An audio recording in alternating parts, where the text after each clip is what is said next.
Cybersquatters are often opportunistic, seizing on such things as corporate announcements or current events to take advantage of both brand owners and consumers on the internet. And the coronavirus pandemic is certainly no exception.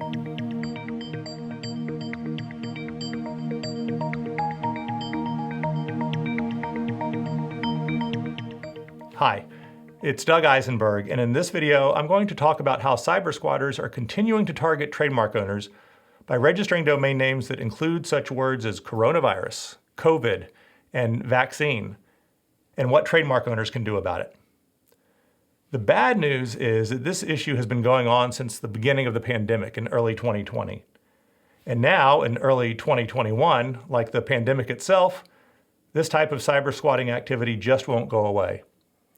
Indeed, I first noticed this trend back in March of 2020, when I wrote a blog post about how cybersquatters were taking advantage of coronavirus domain names.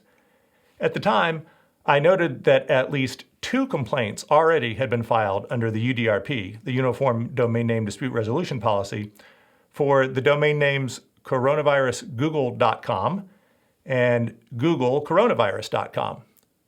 Both of these UDRP complaints were filed at the Forum, the second largest UDRP service provider, and both resulted in orders transferring the domain names to Google.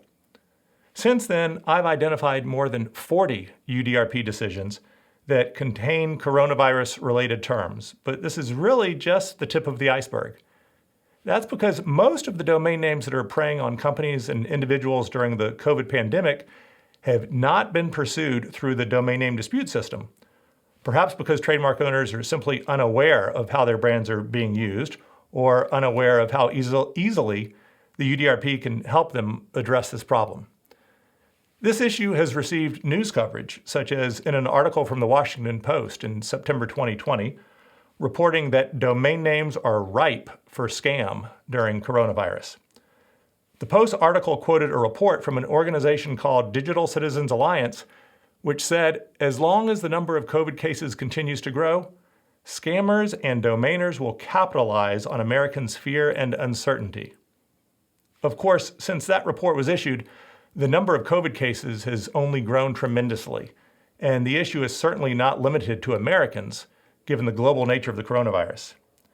Indeed, a list regularly updated by the company Domain Tools shows the registration of more than 76,000 coronavirus-related domain names as of this recording.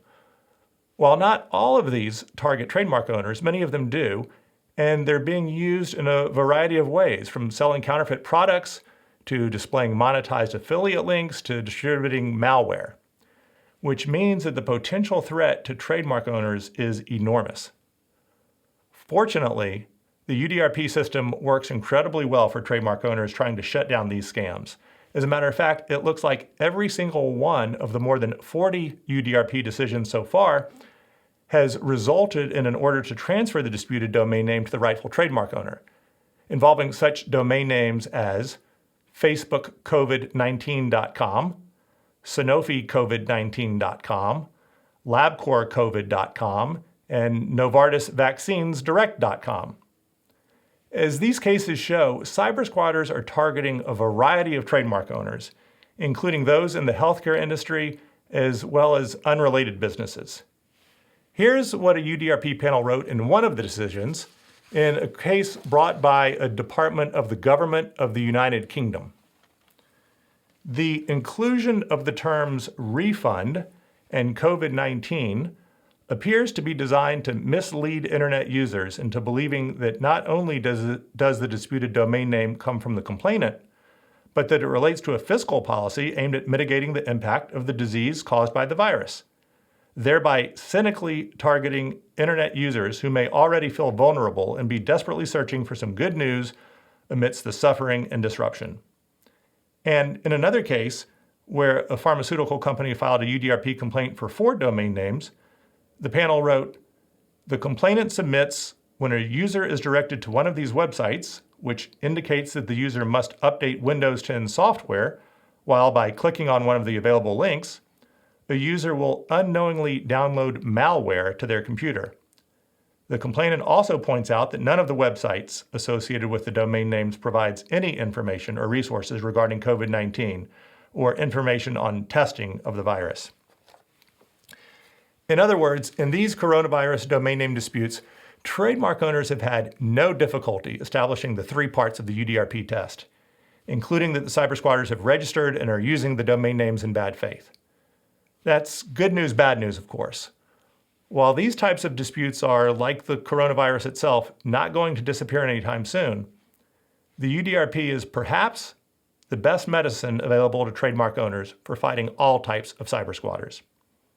If you want to learn more about the UDRP, please check out my masterclass on domain name disputes, as well as other resources on my GigaLaw website.